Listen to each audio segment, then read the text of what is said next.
Hi friends, ಎಲ್ಲರಿಗೂ ನಮಸ್ಕಾರ. ಇವತ್ತು ನಾನು ದಪಾಟಿಯನ್ನು ಹೇಗೆ ಮಾಡೋದಂತ ತಿಳಿಸ್ಕೊಡ್ತಾ ಇದ್ದೀನಿ. ಒಂದು ಈರುಳ್ಳಿನ ಈ ರೀತಿ ಕಟ್ ಮಾಡ್ಕೊಂಡು ಒಂದು ಮಿಕ್ಸಿ ಜಾರ್ಗೆ ಹಾಕ್ಕೊಂಡಿದ್ದೀನಿ. ಹಾಗೆ ಸ್ವಲ್ಪ ಶುಂಠಿ, ಒಂದು ಬೆಳ್ಳುಳ್ಳಿ, ಹಾಗೆ 3ರಿಂದ 4 ಮೆಣಸಿಕಾಯನ್ನು ಹಾಕೋತಾ ಇದ್ದೀನಿ.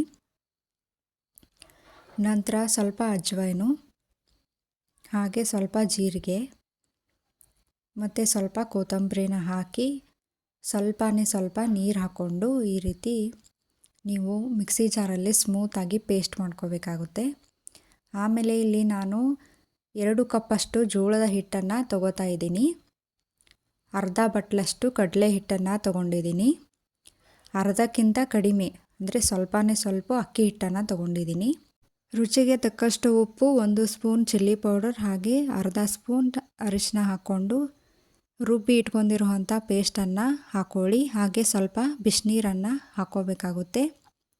ಇದೆಲ್ಲ ಆದಮೇಲೆ ನೀವು ಇದನ್ನು ತಣ್ಣೀರಲ್ಲಿ ನಾದ್ಕೊಳ್ಳಿ. ಜೋಳದ ರೊಟ್ಟಿ ಮಾಡುವಾಗ ನೀವು ಹೇಗೆ ಹಿಟ್ಟನ್ನು ನಾದ್ತಿರಲ್ವ ಹಾಗೆಯೇ ಇದನ್ನು ಕೂಡ ನಾದ್ಕೋಬೇಕು.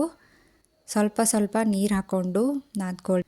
ನೋಡಿ, ನಾನು ಈ ಥರ ನಾದ್ಕೊಂಡಿದ್ದೀನಿ. ತುಂಬ ಮೆತ್ತಗೂ ನಾದ್ಕೊಳ್ಳೋಕೆ ಹೋಗಬೇಡಿ. ಹಿಟ್ಟನ್ನು ನೀವು ಈ ರೀತಿ ಸ್ವಲ್ಪ ರೌಂಡ್ ಶೇಪ್ ಮಾಡಿಕೊಂಡು ಇದಕ್ಕೆ ಬಿಳಿ ಎಳ್ಳನ್ನು ಹಚ್ಚಬೇಕು.